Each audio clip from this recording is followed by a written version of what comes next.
The hearing before Administrative Driver's License Revocation Office through Hearings Officer Shirley Maki is now open.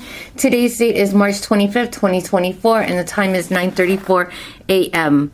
Calling case number 24-00538. This is in the matter of Humberto M. Arguello. Counsel appearances, please. Good morning. Matthew Silva representing Humberto M., which is Michael Arguello, who is present here in Zoom. Okay. And counsel, have you had the opportunity to review the file? Yes. And today is the initial hearing in this matter. I will note that I did receive, our office did request from counsel for Officer Jaramillo to appear. However, I do not have a return of service. It's my understanding that counsel does not have confirmation that the officer was served. Is that correct? That's correct, ma'am. And I will now admit the case file into evidence as Exhibit A. And counsel, how would you like to proceed this morning? We would like to make sure we do still have the officer testify at some point in the future, but we would like to start with testimony from my client, Mr. Arguello. Thank you. Mr. Arguello, if I could ask you to raise your right hand. Do you solemnly swear or affirm that the testimony you're about to give will be the truth, the whole truth, and nothing but the truth? Yes. Could you please state your name for the record and the last four of your social security number? Humberto Michael Arguello, and it's 9635. Thank you, counsel. You may proceed. Yes, ma'am. Good morning, Mr. Arguello. Is it okay if I refer to you as Michael? Yes. And to clarify, is the M with Humberto M. Arguello, is that M stand for Michael? Yes, it does. Is that the name that you prefer to go by? Yes. Now, can you tell me, what were you doing on the afternoon of February 29, 2024? I was driving from Waikoloa over to Hilo. I was driving on Saddle Road through the mountains. And Saddle Road, do you know if that road's also referred to as the Daniel K. Inouye or DKI Highway? Yes, it is. And what was the weather like when you were driving over? A bit of, it was like rainy, windy. There was like a weather system moving through, but I remember it was like a wet, rainy, stormy type weather.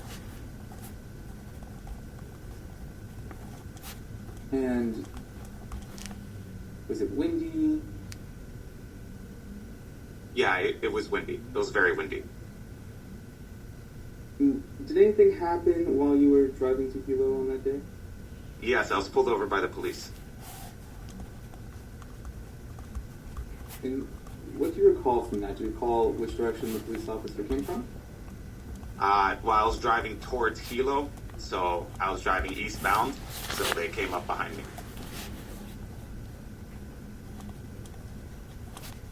And did you notice the any blue lights and siren behind you when you came up behind you? I did notice the flashing lights. And what happened after that? I noticed the flashing lights, pulled over to the side. I initially didn't understand that it was for me. But once I understood that it was for me, I pulled over onto the shoulder off the roadway. An officer approached the car. She asked me to get out of the car, and then she ended up arresting me and taking me to the Hilo police station. Did the officer ask you anything prior to having you step out of your car? For the driver's license, registration, for basically all the information they ask when they pull you over. And were you able to provide that to the officer? Yes, I was. Remember, was it a male officer, female officer? Female officer. And after you provided your driver's license, registration, that paperwork you talked about, what happened right after that? She asked me to step out of the car, and she arrested me, so she had me in handcuffs pretty quickly.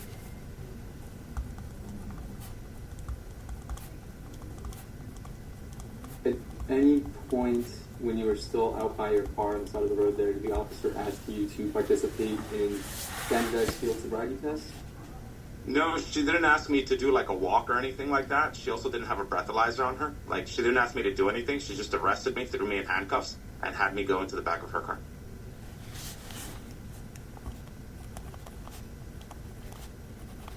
I know this may seem redundant with my last question, but did you refuse at that point in time when you were still out by your car to participate in any kind of field sobriety test? I don't recall her asking me to ever actually do one.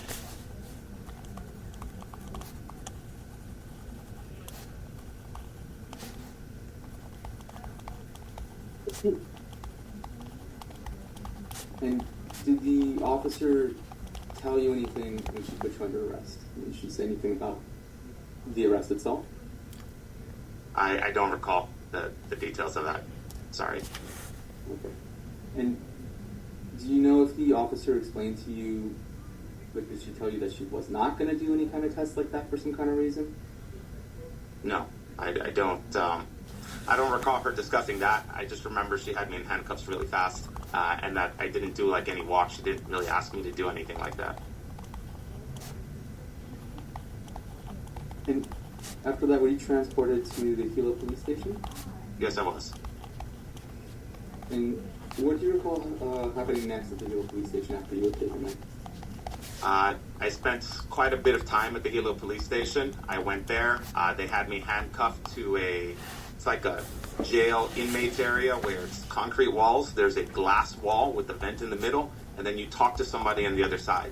There were multiple police officers seated there at their desks on the other side. There was nobody there to talk to me on the other side of the glass wall, but the police officers were farther back. So I saw a bunch of cops at their desks, basically. I was handcuffed to this chair, sitting there for several hours. I was right next to like a processing station where they did fingerprints and photographs of people. So as other people came in and were being arrested, I watched, like, they walked right behind me. So I sat there for several hours. Eventually, I was sitting there scratching my head as to what was going on, so I waved over to them. I was like, hey, got their attention by waving. I asked them, I sort of shrugged my shoulders, says, what's going on? And then I indicated I wanted to talk to somebody. I had to do the visual signals because the officers were a little bit farther back. They were not right at the vent. After several hours of being seated there, handcuffed to this thing, they came for me. They took me to I imagine the Hilo Hospital is a hospital that was very close by. And then they took a blood draw. They brought me back there. Later on, they gave me my phone, so I had enough time to like reach out to friends and family. I told them I needed the phone numbers on my cell phone because I didn't remember the phone numbers by heart. So I used that. I used several social media applications and phone numbers to get a hold of friends and family so that people could come to bail me out. I did ask them for some information on bail bondsmen. I was like, what do I do? So they gave me some bail bondsman information, and I sent that to my friends and family. And eventually somebody got a hold of the bail bondsman. Since it was taking so long and it was late in the evening, they eventually took me to like a cell block or like some kind of jail cell with a bed that was isolated with all concrete walls and a metal door. And I basically slept there, and around 4:35 a.m., the bail bondsman came to pick me up. Okay. And Michael, when you were still seated behind that the glass wall or the glass window with the vent, did you see or hear anything take place concerning the officer that arrested you? Yes, I saw the police officers. So you see through this glass window-like thing, and the police have their desks behind it, and there were multiple police officers. So I saw 3 police officers talking to my police officer, the arresting police officer, and they were asking her a lot of questions.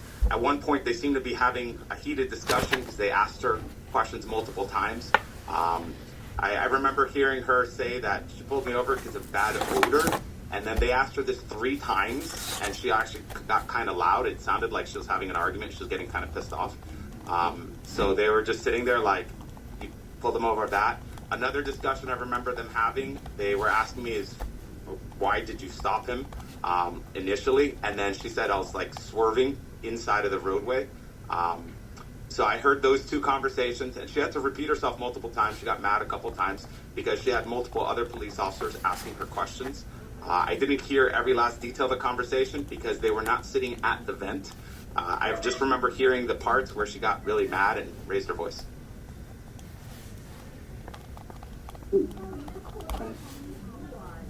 Michael, let me take you back to when you were driving down Saddle Road. Okay. When you were in this area where you're coming down, you know, driving eastbound towards Gila, did you swerve off the roadway at any point? So initially, when the police pulled me over, I didn't realize that she was pulling me over. So I sort of pulled over to the side to let her pass because I thought she was just going to pass me. And then I eventually moved back onto the roadway. I thought she was going to pass over me, but no, she slowed down and sort of matched right behind me. So at that point, I pulled back over onto the side, and I tried to get off the roadway because I didn't want somebody like run me over while I was pulled over, or hit my car while I was pulled over. Prior to the officer pulling you over, did you swerve past the white line at any point? I don't recall swerving past the white line, no. And prior to the officer pulling you over, did you swerve over the yellow line at any point? No.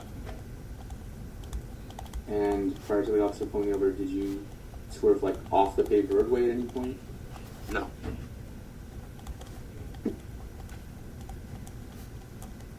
And do you recall what the kind of like the traffic was like around the time when the officer pulled you over? There wasn't really too much traffic. The visibility was terrible. It was kind of a quiet part. It was just quiet that day, at least going on the eastbound on the highway. So there wasn't very much traffic at the time. And prior to the officer pulling you over, did you tailgating anybody or following another car closely? No, I wasn't following anybody very closely. I tend to give people a good amount of distance when I'm driving behind somebody. And what is a good amount of distance? At least 10 to 20 yards, possibly more. It depends on the visibility, the speed, and things like that. But I generally tend to give people a conservative amount of distance. And the visibility wasn't the greatest that day. And you have a lot of experience driving cars. Yes. And why is that? My work, I work with rental cars, so I spend a lot of my day moving cars around and driving cars.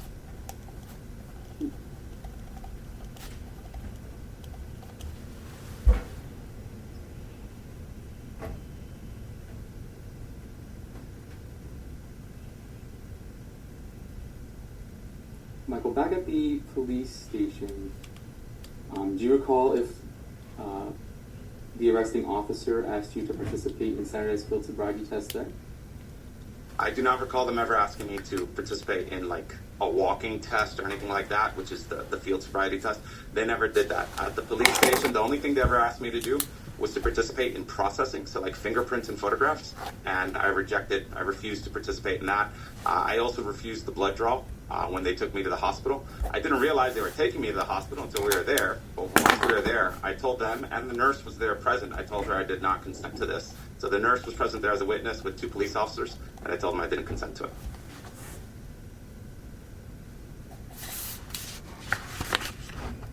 And I think you mentioned you didn't know they were taking you to the hospital. Did any of the officers tell you that they were taking you to have your blood drawn prior to when you got to the hospital? Not verbally, no. I don't believe so. I'm trying to remember it. I apologize. It's just going through a lot of memories right now. I don't recall them telling me I was going to the hospital to get the blood draw. I remember when we got to the hospital, I asked them for the search warrant, which they briefly produced. It was like a piece of paper they flashed in front of me for like 20 seconds and then ripped away before I had enough time to properly read it. Council, we're going to take a brief pause right here. I'll be right back. Sorry about that. Back on record, 9:50 a.m. Council, please proceed. Yes, ma'am.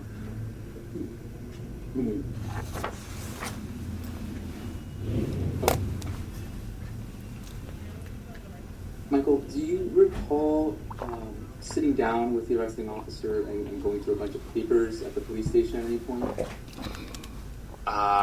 No, they came over just that once with paperwork when they asked me to do the processing, if I wanted to be fingerprinted and all that. I told them no, I didn't want to participate in that. And then afterwards, they didn't really come over and talk to me very much.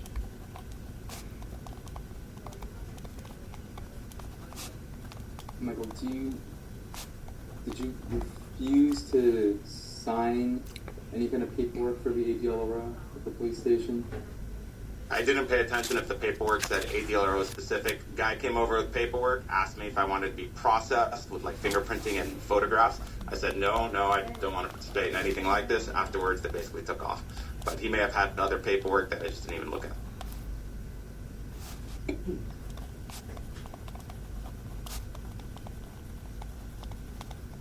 Michael, at the time that you were arrested, I did the station with blood chalk and all that. Did you understand there was any different consequence for refusing to participate in any kind of chemical testing? No.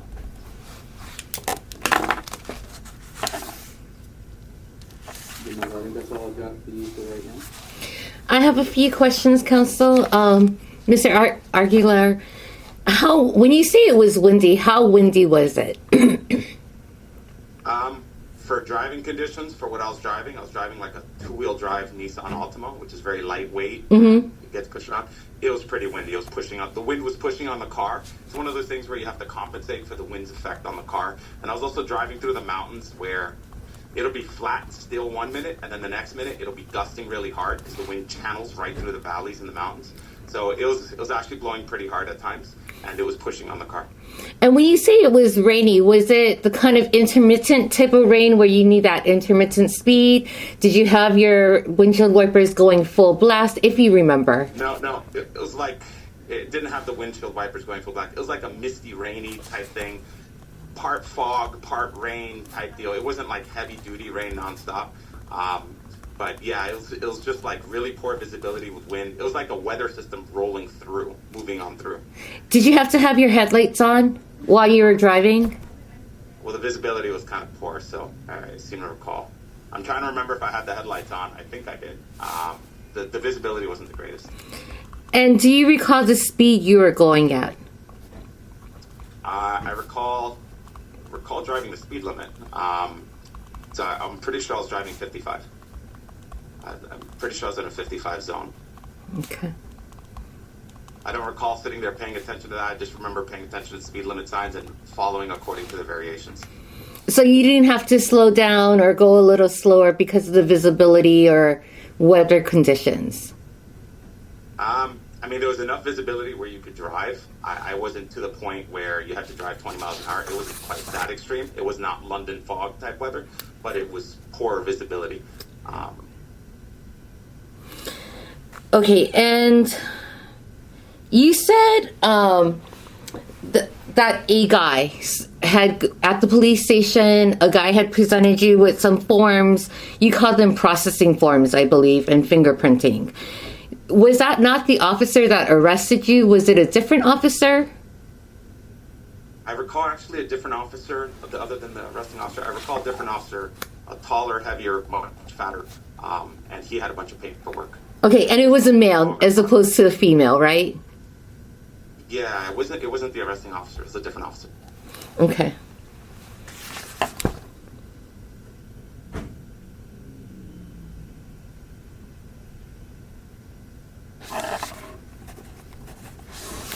So,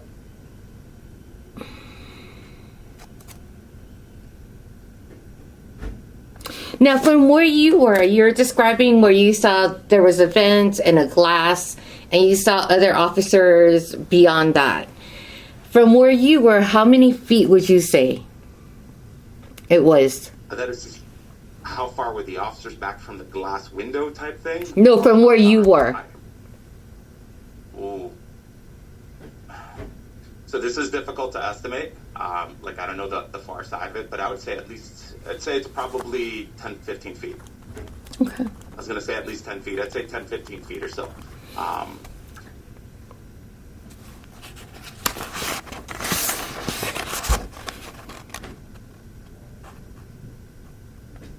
Okay, that's all I have, Counsel. Based on those questions, do you have any questions?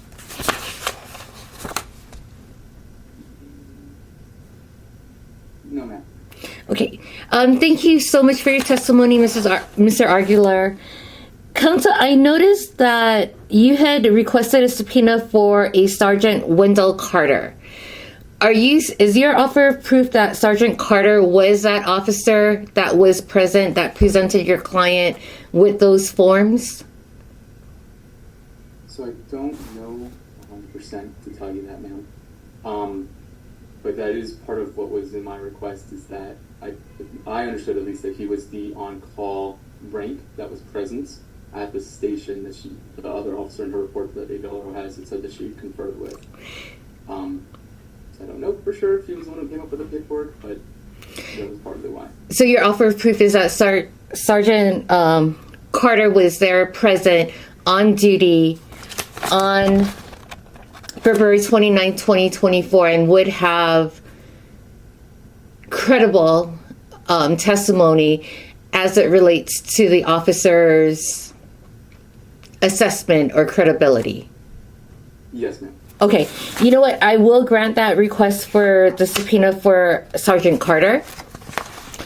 And you, of course, this will be a respondent's continuance, no extension of the TP. Counsel is free to subpoena Officer Jaranillo as well as Sergeant Carter.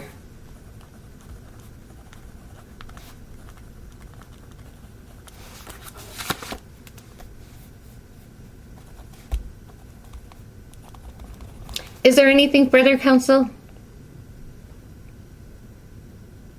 No, ma'am. Okay, so the record shall remain open for the testimony of Officer Jaranillo and or Sergeant Carter in this matter, and also for further evidence at the continued hearing date. The time is 9:58 a.m. and we're going off record.